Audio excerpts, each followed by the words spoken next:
मैं इनके महालखपति दीदी क्या बोले, 10 लाख रुपया कमा रही है एक साल में। 1 लाख नहीं, 10 लाख रुपया। रेणु, ज्योति, मुझे नाम भी याद है उनके, 10-10 लाख रुपया हर साल कमाने वाली ये दीदियां पहले बहुत गरीब परिवारों से आती थी। लेकिन हेमंत दादा आपने कमाल कर दिया, यहां सेल्फ हेल्प ग्रुप बने, आपने उन महिलाओं को ट्रेनिंग दी, बैंक लिंकेज करवाया, उनको लोन भी मिला, रिवॉल्विंग फंड भी मिला, उनको ट्रेनिंग भी मिली, और 8,50,000 दीदियां आसाम में लखपति दीदी बन गई, लखपति दीदी। और ये हमारा संकल्प है, कोई बहन अब गरीब नहीं रहेगी। बहनें क्यों गरीब रहे, उनकी आंखों में क्यों आंसू रहे, वो क्यों हाथ फैलाए, वो क्यों पैसों के लिए मोहताज रहे।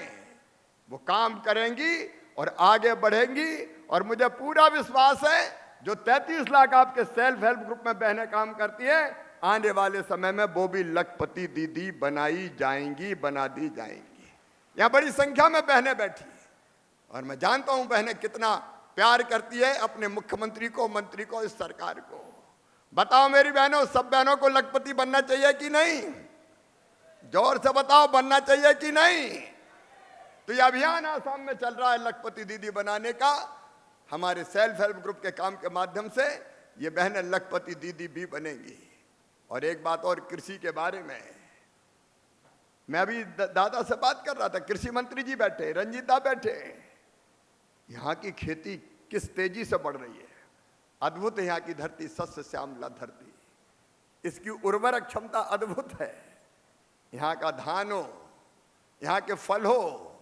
कल मैंने ट्राई की यहाँ की मिर्ची, टच कर लिया केवल रोटी में तो ऐसा लगा कि पूरे पेट में जलन लग रही है और आंख से और नाक से भी पानी निकल रहा है। ये मिर्ची तो हमने यहीं देखी है। आसाम की मिर्ची में कितनी ताकत है। यहाँ की हल्दी, यहाँ का अदरक, यहाँ के फूल, यहाँ के फल, पूरे नॉर्थ ईस्ट का अनानास हो, एवोकाडो, यहाँ के कंद हो, अलग अलग तरह की असीम संभावनाएं, असीम क्षमताएं। और इसलिए हम 2 काम करेंगे। एक, सारे वैज्ञानिक आसाम की खेती को विकसित बनाने में मुख्यमंत्री जी, कृषि मंत्री जी, ग्रामीण विकास मंत्री जी काम कर रहे हैं। लेकिन दादा इस बार हमने सोचा, हमारे पास 16,000 वैज्ञानिक हैं। 16,000 वैज्ञानिक ये रिसर्च करते हैं, लैब में शोध करते हैं। लेकिन अगर वो लैब का शोध किसान तक नहीं पहुंचे तो किस काम का भैया? साइंटिस्ट बैठे लैब में, किसान बैठे खेत में। अब ये लैब और खेत को जोड़ने की जरूरत है।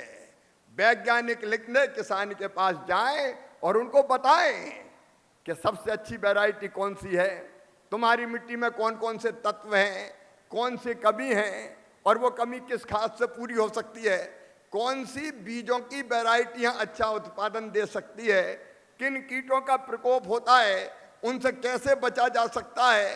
अब ये सारी जानकारी वैज्ञानिकों के पास। और इसलिए आसाम में हम वैज्ञानिकों की 56 टीम बना रहे हैं। 56 टीम दादा, एक जिले में लगभग 2 टीम जाएगी किसानों के बीच में। और जो पॉइंट कृषि मंत्री जी बैठे आप तय करेंगे, वहां वो जाएंगे। असम के एग्रीकल्चर विभाग का अमला भी साथ होगा और हमारे प्रगतिशील किसान साथ होंगे और किसानों के साथ बैठकर गोष्ठियां करेंगे। एक दिन में केवल 2 जगह जाएंगे और वह 15-20 गांव के किसान इकट्ठे होंगे और उनको वैज्ञानिक समझाएंगे कि आपके यहाँ ये फल अच्छा होगा, आपके यहाँ ये सब्जी अच्छी होगी, आपके यहाँ ये खाद डालना चाहिए, आपकी एग्रो क्लाइमेटिक कंडीशंस ये हैं। तो पूरा जो शोध है, रिसर्च है, विज्ञान है, वो खेतों में किसान को देने का काम वैज्ञानिक करेंगे। जय जवान, जय किसान और जय विज्ञान और जय अनुसंधान मोदी जी ने जोड़ा। ये अगर एक हो जाएंगे तो असम की ये धरती सोना उगलेगी। मेरे बहनों और भाइयों, असम की ये धरती सोना उगलेगी। और कृषि मंत्री के नाते मेरा कर्तव्य है कि आप जो काम कर रहे हैं उसमें भारत सरकार की ओर से सहयोग करने का मैं काम करूं।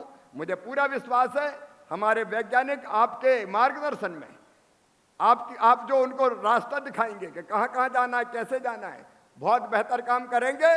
और इस खरीफ की फसल में ही हम उत्पादन बढ़ाने में और सफल होंगे, अलग दिशा देने में सफल होंगे।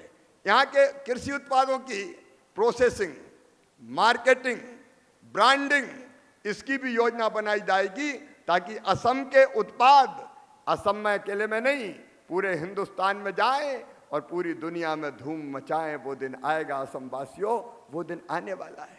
इसलिए मिलकर काम करने में हम कोई कसर नहीं छोड़ेंगे, चाहे खेती का मामला हो और चाहे ग्रामीण विकास का मामला हो। निरंतर हम लोग बेहतर काम करके असम की समृद्धि और विकास में योगदान देंगे। आज मैं एक उपलब्धि के लिए, ये आपका काम बोल रहा है, और काम का सबसे बड़ा प्रमाण देती है तो जनता जनार्दन देती है। अभी पिछले दिनों पंचायत के चुनाव में जो परिणाम आए हैं वो ये बता रहे हैं कि आसाम की जनता आपके साथ है, आपके काम से प्रसन्न है, और आसाम लगातार आगे बढ़ता जा रहा है विकसित भारत के लिए, विकसित आसाम, और उसके लिए विकसित गांव भी। एक और मेरे दिमाग में है कि हम एक गांव में कौन कौन सी चीजें, आप सब चीजें कर रहे हैं। आपने प्रधानमंत्री ग्रामीण आवास के क्लस्टर भी बनाए, वहां जल जीवन मिशन, वहां सड़कें, वहां अमृत सरोवर, रंजीत दावी बता रहे, सारा इंतजाम कर रहे हैं। तो एक संपूर्ण विकसित गांव कैसे हो सकता है, स्वयंपूर्ण गांव कैसे हो सकता है, गांव की जरूरतें गांव में ही कैसे पूरी हो सकती है। और इसलिए एक प्रयोग और करेंगे आपके साथ मिलके, गरीबी मुक्त गांव, गरीबी मुक्त गांव, जहां गांव में कोई गरीब ना रहे। बहने सेल्फ हेल्प ग्रुप के माध्यम से, कारीगर पीएम विश्वकर्मा योजना के माध्यम से, नौजवान मुद्रा बैंक की योजनाओं के माध्यम से, अलग अलग योजनाओं को लागू करके हम कोई गरीब और बेरोजगार ना बचे, इसका प्रयत्न भी करेंगे। मैं एक बार फिर बेहतर काम के लिए आपको हृदय से धन्यवाद देता हूं, बधाई देता हूं। असम लगातार आगे बढ़ता रहे, मां कामाख्या की कृपा आप पर बरसे, आप सब सुखी हो, आप सब निरोग हो, आपका मंगल हो और आपका कल्याण हो, यही कामाख्या मां से प्रार्थना है। प्रधानमंत्री जी के नेतृत्व में और हेमंत दा के नेतृत्व में डबल इंजन की सरकार आसाम को बढ़ाती रहे, और बीच में बोनस के रूप में मामा तो साथ देते ही रहेगा। मैं भी अपनी तरफ से ये दोनों विभाग, कृषि और ग्रामीण विकास विभाग, असम के विकास में कोई कसर नहीं छोड़ेंगे। और इसलिए इस साल कृषि उन्नति योजना और कृषि विकास योजना के अंतर्गत 938 करोड़ रुपए की राशि अभी स्वीकृत करके अतुल जी आधी भेज दी, और आधी जो भेजी वो खर्चा कर दो, आधी फिर भेज देंगे, और वो भी मार्च के पहले आप खर्च करोगे तो आधी के बाद और भेज देंगे। चिंता मत करो, अपनी सरकार है, चिंता की कोई जरूरत नहीं है। असम आगे बढ़े, यहाँ के किसान, गरीब माताएं बहनें आगे बढ़े, बस यही हमारा संकल्प है। अंत में एक बात कह के, एक बात जो प्रधानमंत्री जी के मन में है, हमारे देश में और कुछ ना हो, हमेशा चुनाव की तैयारी लगातार चलती रहती है। कभी लोकसभा के चुनाव, फिर विधानसभा के चुनाव। आप पिछले साल देखिए, 1.25 साल पहले मध्य प्रदेश, छत्तीसगढ़, राजस्थान में चुनाव, फिर 4 महीने बाद लोकसभा के चुनाव, फिर हरियाणा, झारखंड, जम्मू कश्मीर, महाराष्ट्र के चुनाव, फिर दिल्ली के चुनाव, अब बिहार के चुनाव, फिर बंगाल के चुनाव। सारे नेता काय में लगे रहते हैं, चुनाव की तैयारियों में। कई बार हमको भी लगना पड़ता है। अब दादा को बीच में दूसरे प्रदेश में चुनाव के लिए जाना पड़ा, मुझे जाना पड़ा।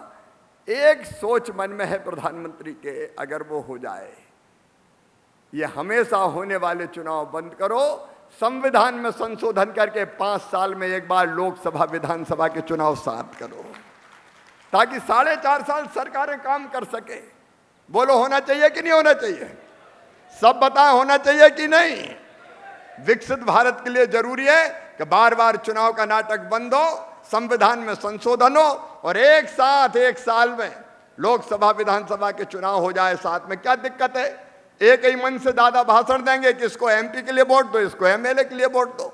एक ही गाड़ी पे 2 होर्डिंग लग जाएंगे, एक तरफ एमएलए साहब का फोटो, एक तरफ एमपी साहब का फोटो। एक ही पोस्टर में काम हो जाएंगे, कार्यकर्ता भी बार बार काय को जाए, एक ही पंफलेट में फोटो 2 ही छाप दो। बार बार काय के लिए चुनाव? पैसा बचेगा, समय बचेगा, प्रशासन का समय बचेगा, और इसलिए एक साथ होना चाहिए। आप तैयार हैं ना? सब तैयार हैं? तो 2 संकल्प हम लेंगे। एक, विकसित आसाम के लिए अपना सर्वश्रेष्ठ देंगे मोदी जी और हेमंत दा के नेतृत्व में, और दूसरे 5 साल में एक बार लोकसभा विधानसभा का चुनाव हो, इसका संकल्प लेंगे। और यह संकल्प लेने के लिए दोनों हाथ ऊपर उठाइए, दोनों मुट्ठी बांधिए और भारत माता की जय बोल के संकल्प लीजिए। बोलिए भारत माता की, भारत माता की, भारत माता की। असम के बहनों भाइयों की और अपने आसाम की कामाख्या मैया की बहुत बहुत धन्यवाद। যিকোনো খবৰৰ বাবে যোগাযোগ কৰক 7099017330 লগতে 7099017110 নম্বৰত।